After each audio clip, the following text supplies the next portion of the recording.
Lo que más me interesa a ustedes es que se lleven el diagnóstico, porque cuando uno empieza a estudiar el glaucoma como patología, siempre lo que necesitas es entender que es una patología del nervio, ¿sí? Que es una neuropatía óptica crónica. Es la más frecuente de todas las neuropatías ópticas y lo más importante de esto es que yo tengo daño objetivable en el nervio. Entonces, dentro de la definición, a mí lo que me interesa de esto es que cuando yo hablo sobre esta patología me voy a fijar en la salud del nervio y en el contexto de los otros parámetros en relación a ese nervio. Si ese nervio, como le digo a los pacientes, si yo lo enchufo, si funciona, ¿sí? Cosa de que la transmisión neuronal esté acorde. Y una de las cosas que se habla es que el glaucoma es una patología multifactorial. Entonces, cuando vas a hacer el abordaje de una patología multifactorial, vos tenés que estar buscando cuáles son los factores de riesgo que tiene tu paciente. ¿Y cuál es el primer factor de riesgo para tener glaucoma que conocen? La presión. Entonces, tengo que tomarle la presión a los pacientes. Si yo diagnostico un glaucoma porque le veo el nervio hecho bolsa, llegué tarde. Yo tengo que ir a buscar la presión. Entonces, no se pierdan en el control general, porque un paciente tenga 36 años y vea 10 décimas no significa que no pueda ser hipertensión ocular. Entonces, mi trabajo es ir a buscar el factor de riesgo más frecuente. Ahora, ¿todos los pacientes que tienen presión alta tienen glaucoma? No, y eso es lo más importante, porque yo tengo algo que se llama hipertensión ocular. La hipertensión ocular ¿es un factor de riesgo para desarrollar glaucoma? Sí. Ahora, no todos los que tienen la presión en 26 tienen glaucoma. Hoy, estadísticamente es más probable que si tienen la presión en 26, en 10 años tienen más chance de hacer glaucoma que uno que tiene la presión en 14. ¿Sí? Tengo que estar atento, pero no necesariamente estoy condenando al paciente por tomar la presión alta. Y esto es lo que me interesa que se lleve, que es una patología crónica, que el factor de riesgo que más tengo que buscar es la presión y que siempre que la estudiamos es porque es una causa de ceguera importante.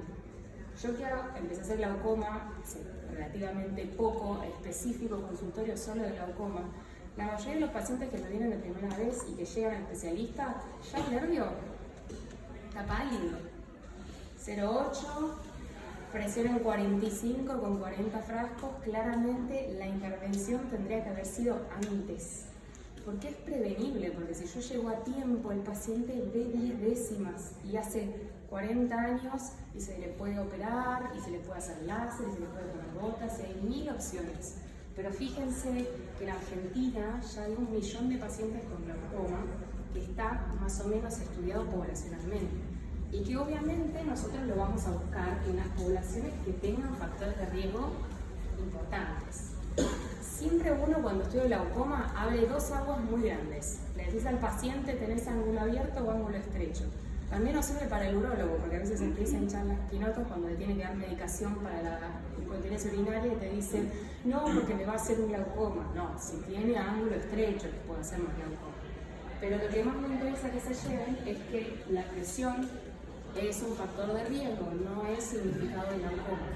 Y dentro de los antecedentes, fíjense que uno podría hacer como una especie de fenotipo, diría, de que si yo estoy en una consulta y estoy haciendo consultorio de glaucoma y me llega una paciente afroamericana, miope, que me dice que le dijeron que tenía glaucoma, yo hay más chances de que piense, si veo un anteojo miope, que es un ángulo abierto. Es más frecuente que los miopes tengan ojos más largos, es más frecuente que el ojo más largo tenga una cámara más amplia. Entonces, es raro que tenga un ángulo estrecho. ¿Lo puede tener? Sí, porque puede tener algo que se llama iris plato, que vamos a ver más adelante, que es una configuración iridiana particular. Pero en su mayoría, el miope tiene un ángulo sí. ¿Qué pasa si mi paciente es una mujer de 60 años con un anteojo hipermétrope que yo le veo la lupa acá cuando entra? Y hay más chance de que esa paciente tenga un ángulo estrecho. Entonces ya cuando entra la señora yo ya me voy imaginando por qué va a venir el control. No es lo mismo que venga una señora de 90 años con el bastoncito a que me venga un pibe joven al control de glaucoma. Porque en el pibe joven yo tengo 2 problemas. Primero que es joven y tiene muchos años para quedarse ciego, entonces más incisiva tengo que ser con el tratamiento. Y segundo, que es probable que ese tipo de glaucoma sea más agresivo, porque cuanto más joven arranca, peor suele ser la evolución. Glaucomas pigmentarios, glaucomas juveniles, glaucomas primarios, pero agresivos si arrancan temprano. En cambio, cuanto más avanzados son, más noble puede ser, más despacito puede ir. También asiáticos pasa mucho. Eso por ahí acá no lo vemos tanto, pero porque realmente la heterogeneidad étnica de Argentina es muy limitada, pero sí pasa mucho afuera. Entonces eso es algo para tener en cuenta si van a querer después ejercer en otro lado. Y ahora que hablamos un poco de la presión, y hablamos de la presión, como dijimos, como un factor de riesgo. Siempre piensen, que lo van a ver más adelante cuando estén en el módulo de glaucoma, que para nosotros tomar la presión adentro del ojo deberíamos meternos con un manómetro adentro del ojo, pincharlo y medir específicamente la presión intraocular. Entonces nosotros no medimos la presión, nosotros estimamos la presión. Lo que hacemos es, al apoyarnos con el tonómetro, medimos cuánta fuerza tenemos que hacer para igualar o superar la presión del ojo, ¿sí? Y lo hacemos a través de la córnea. Entonces eso significa que tenemos que tener diferentes características para tener una buena toma de presión. Si me tengo que poner en policía, la presión se toma con el Goldman. La que está estandarizada, la que está mejor estudiada, la que es más reproducible. Ahora, si ustedes en el consultorio tienen el Aiker, el de rebote, el tonómetro de aire, igual si tienen un paciente con glaucoma, tómenle con el Goldman, porque no va a ser tan específico. Porque fíjense que lo que ustedes pueden ir evaluando es no solo la fuerza que tienen que hacer para vencer la presión del ojo, o sea, que es lo que toma el tonómetro de operación, sino que también tienen que tener en cuenta si la córnea es más rígida, si la córnea es más fina, si la córnea está con edema, sin edema.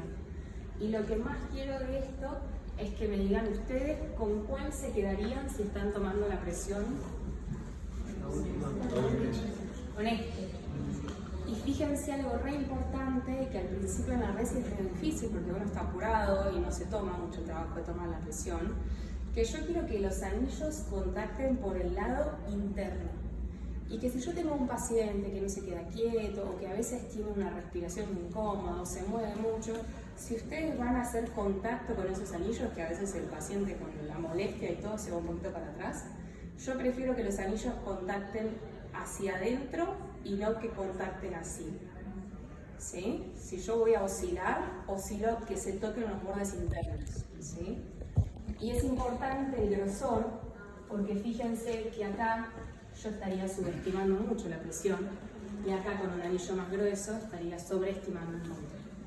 Entonces, otra pregunta para hacerles. Eso ya les comenté, el tonómetro, el Goldman siempre mejor. No es que el Aiker esté mal, no es que el tonómetro de aire esté mal, es que es menos reproducible. Y por ahí, si el paciente, a no ser que tenga un trasplante de córnea, que no tenga mucha superficie para andar tomando la presión, es mejor ir por lo seguro. Y otra cosa, ¿ustedes todos toman bio con fluoresceína? ¿Alguna vez tomó sin? Se ve igual, se ve el anillo.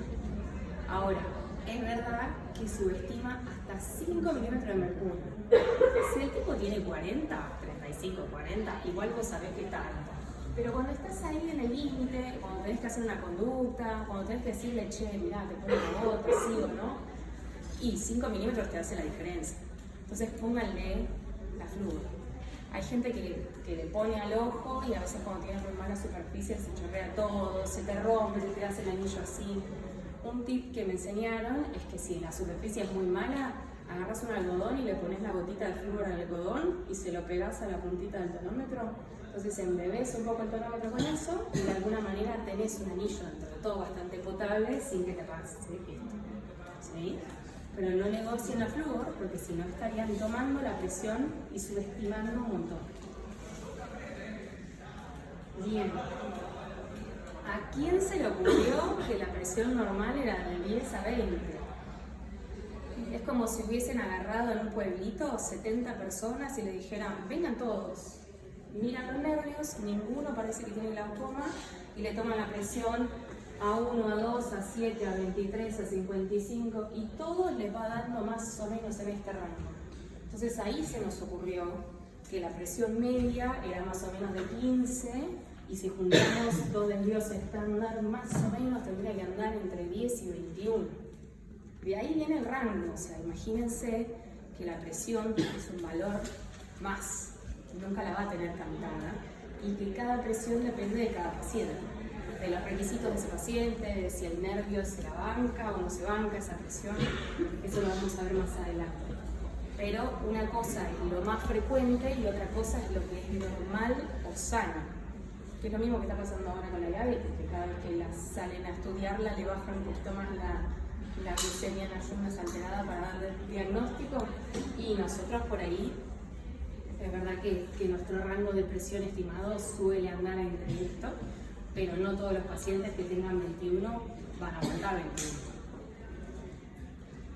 Y otra de las cosas que pasa es que las presiones tienen variaciones. Y nosotros sabemos que durante las fluctuaciones de los picos hormonales, del cortisol a la madrugada y de todo eso, cualquier persona que está sentada acá, que tiene un trabeculado sano, un nervio perfecto y un control genial, igual va a tener pico de presión. Y ahora, ese pico se va a dar normalmente entre la noche y más o menos a las 5 de la mañana. ¿Saben para qué nos sirve esto? ¿Alguna vez le tomaron al paciente la presión de reposo? No se hace mucho ahora, pero uno lo que busca es evidenciar esto. Evidenciar si el paciente en su casa está haciendo 20 y en el consultorio me hace 14. Y yo digo, che, pero pará. El campo visual está peor, el paciente se está quedando ciego. ¿Por qué? Si yo le mido 14, y porque en algún momento está haciendo presiones más altas. Ahí va. ¿Qué es lo normal de esto? Y a todos nos va a variar entre 2 a 6 milímetros de mercurio. Más de eso suele ser patológico. Hay que ver el mecanismo, hay que ver el tipo de glaucoma que tiene el paciente, hay que ver si le pasa cuando el líquido cesa de movilizarse entre la cámara posterior y anterior porque no pasa a dar toda la vuelta, ¿vieron? A través del bloqueo pupilar. Eso pasa más en el ángulo estrecho. Hay otros pacientes que son los de ángulo abierto que generan más secreción de líquido porque el pico de cortisol sintetiza más humor acuoso a esa hora y bueno, hasta acá, si le tiras más agua se ahoga más, pero es transicional. Lo importante es que sepan que a todos nos pasa.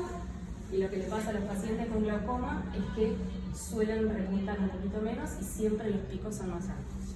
¿Sí? Bien, hasta ahora hablamos de presión y hablamos de que el tonómetro que idealmente vamos a usar es el tonómetro de Goldman. Entonces nosotros tomamos la presión a través de la córnea. Por ende, la córnea le importa, porque si yo estoy estimando la presión a través de la córnea, mi trabajo sería ver si esa córnea me va a jugar a favor o en contra. Este papelito lo tienen algunos en la resi pegado, como para decir, bueno, tiene la córnea gruesa, le sumo, le saco, le resto, le pongo. No sé si se usa tanto. Si se usa, estamos un poco viejos. Desde el 2000 y pico, más o menos, 2010, se empezó a ver que la córnea en el grosor no importa tanto, sino en las características que tiene. Pero vos podés dividir al paciente en dos bancos. En el paciente que tiene una córnea fina o en el paciente que tiene una córnea gruesa. Entonces yo le explico a los pacientes. Si vos tenés una córnea finita, y yo interpreto esa córnea fina como un globo, parece que está más blandito. Por ahí yo le pongo la misma presión que la pelota cuando la inflo con el compresor, pero yo tengo en la pelota una pared gruesa así y en el globo una pared finita. Entonces parece más blando y el otro parece más tenso, más duro, que tiene más presión. Pero uno de estos es un factor que me hace subestimar la presión al ser menos rígida la córnea y otro que me hace sobreestimar la presión. Entonces a los pacientes se les dice, hoy en día ya no que le sumo, que le resto, que le pongo, que le saco, sino que una córnea protege y otra córnea te hace más sensible. Entonces, La córnea, como la paquimetría para uno guiarse en el manejo de la presión, es, si yo tengo un paciente que tiene 22 y tiene la córnea gruesa, y por ahí tiene 19. Yo le estoy tomando 22 porque estoy teniendo que vencer una córnea más rígida. Ahora, si el paciente tiene 22 y tiene 4,40 de paqui, por ahí tiene 26 y ese lo tengo que medicar. ¿Sí? Entonces la paquimetría solo les sirve para desempatar en pacientes que están ahí, que no sé si vale tanto la pena. Entonces piénsenlo como un valor más, como una parte más del rompecabezas para armar ese paciente. ¿Sí? No se casen con que tiene la córnea gruesa, no tiene glaucoma, porque hay pacientes con una córnea así y un glaucoma así. Entonces fíjense cuándo la van a usar. ¿Sí? Otras cosas que pasan a veces es lo que les hablé, de que si yo mido la presión a través de la córnea y la córnea está hinchada de agua, ese agua entre las uniones intercelulares me hace como de colchón. Entonces ese colchón hace que yo por ahí mida menos presión, porque en vez de empujar la córnea, empujo el agua entre las uniones. Y eso me subestima la presión. Pasa mucho cuando se operan de cataratas y están con el ojo así, con el edema 360, porque le dejaste un montón de visco y ahí vas a tomar la presión, está en 12. El paciente allá, tocas el ojo y lo sentís duro, pero tomás cualquier verdura porque estás con la córnea y con el edema. Y por algunos pacientes que han tenido traumas o tienen hidrops o pacientes con queratocono y esas cosas, el aumento de la curvatura o las cicatrices te dan una más rigidez porque las uniones intracelulares son más duras. Y bueno, ahí tomas una presión un poquito más alta. Y una cosa que no le damos mucha bolilla es el astigmatismo. Un -1 no me va a cambiar. Pero si el paciente tiene un -4, el 90, yo voy a tener alguna alteración. Fíjense que cada 4 dioptrías yo tengo que sumar un punto o restar un punto. Sumo si es más curvo, resto si es más menos curvo sería. Y la intención sería que sepan que, bueno, que el astigmatismo a veces le puede dar unos anillos que en vez de ser así redonditos, son un poquito más curvos o se tienen que ver si con el queratocono si les da bien la superficie para medir. Ahí yo les banco que usen más el Iker que es de rebote y no tanto el Goldman. Es verdad que va a ser más difícil. Pero bueno, tampoco les va a tocar siempre un paciente así. Lo que más quiero que se queden es con esto. ¿Sí? ¿Existe la posibilidad de poner la calefacción? No tengo idea de lo que quieras. Voy a trabajar. Toco acá, esto. Y está riquísimo, ¿está bien?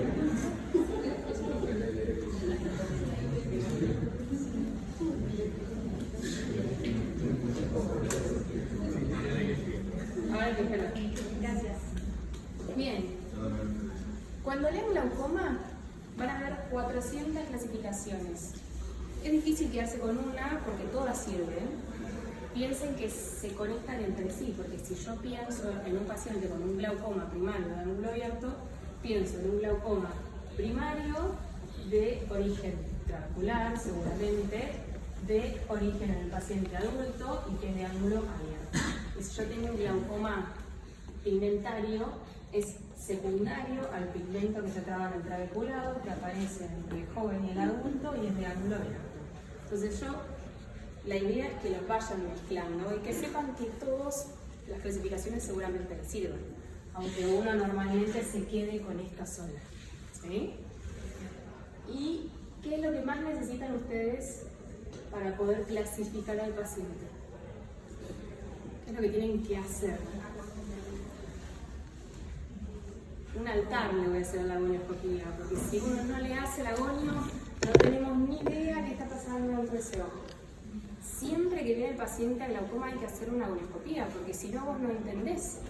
Al paciente yo le digo, mira, hay que saber si vos tenés o la canilla muy abierta o tenés un tapón en el medio. Si lo que pasa es que hay mucha generación de líquido acuoso o no estoy pudiendo filtrar. Y si no lo puedo filtrar, ¿por qué no lo filtro? Porque tengo un cristalino así, porque tengo el ángulo todo pegado, porque tengo neovasos en el medio, porque tengo pigmento, por lo que sea. Pero tengo que averiguar qué pasa. Es como ponerle nombre a apellido.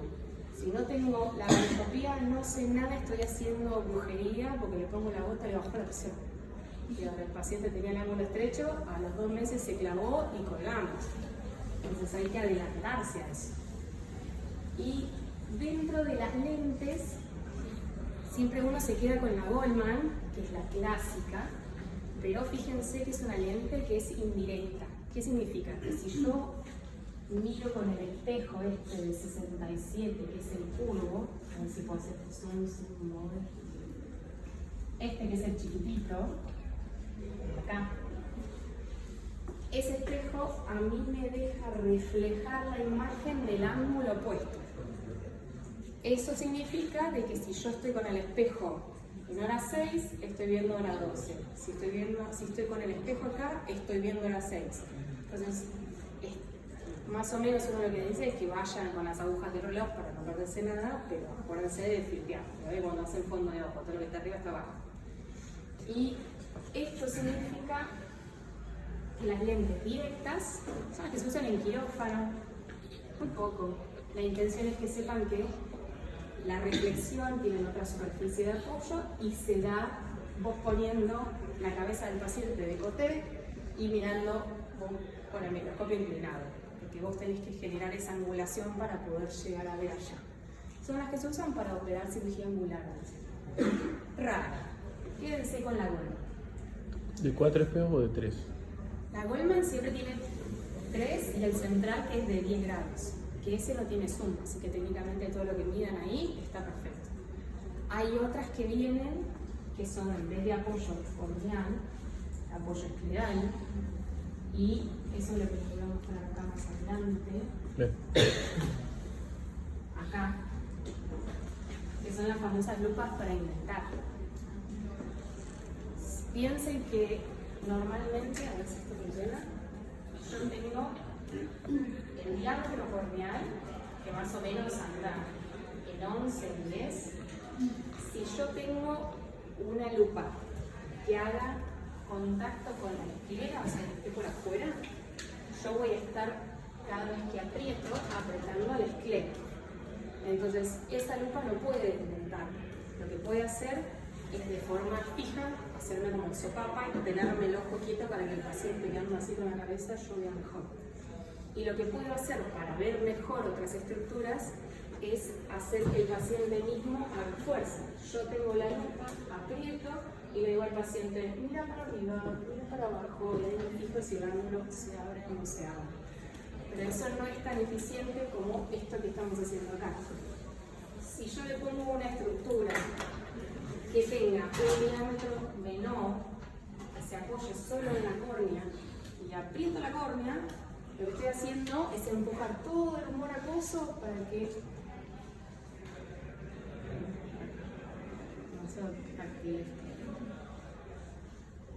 empujo todo el humor acuoso para que se vaya al ángulo, y ahí me fijo si abre o no abre.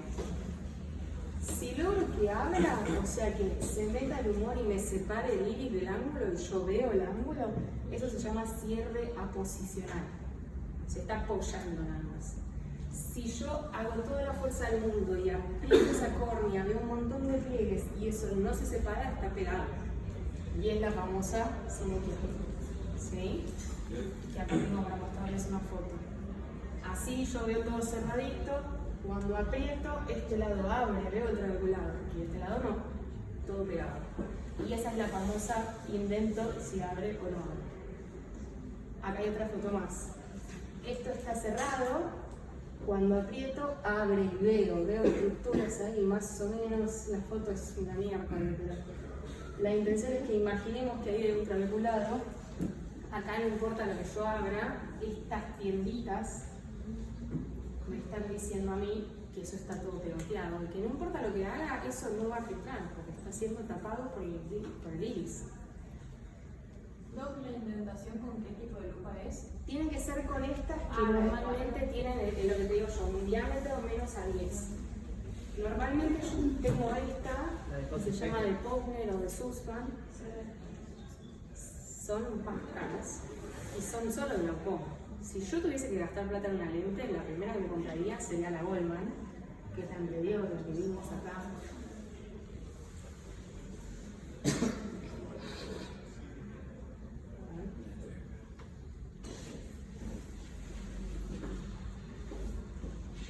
¿Viste? Esto de acá, porque es la que me permite ver muchas otras cosas, la retina y también el ángulo. ¿Sí? ¿Y qué miro el agonio? Esto está simplificado de otras cosas, pero 4 cosas. Necesito saber si está abierto, qué tan abierto, cuánto pigmento tiene y si ese pigmento es normal o es patológico. Necesito saber ese iris, si es un iris normal o es un iris que me pueda traer problemas, y si tiene otros datos positivos. ¿Tiene neovaso? ¿Tiene PEX? ¿Tiene un poco extraño? ¿Tiene un lunar? Todas esas cosas. ¿Sí? ¿Y vieron algo de anatomía? Me da mucha fiaca hablar de anatomía, me parece un embole esto, lo pueden leer, no hay ningún problema. Pero lo que yo quiero que miren es que cuando van a hacer la uniscopía, la intención es que sepan qué tienen que ir a buscar. Y cuando ustedes ponen la lente, que se pongan en hora 6, que es lo más representativo de todo, o sea que el espejo tiene que estar arriba para que ustedes estén mirando abajo y se fijen si ustedes ven la famosa horquilla. La horquilla esta que ven acá, que es lo que a ustedes les va a marcar la ubicación. Dentro de las estructuras, lo primero que buscas es esta famosa línea de Schwalbe, ¿sí? Que es lo que te marca la unión entre la cara anterior y la cara posterior de la córnea cuando se mete adentro de la esclera, ¿sí? Creo que tengo el dibujito más adelante. Y lo que siempre me dice mi jefa es que lo pensemos a los colores que tenemos que ver como una chocotorta. Tengo partes claritas y partes más oscuras, ¿sí? Chocotorta, anotado. Yo tengo la parte del trabeculado no pigmentado arriba, pigmentado abajo. Espolón escleral, más o menos blanquito, depende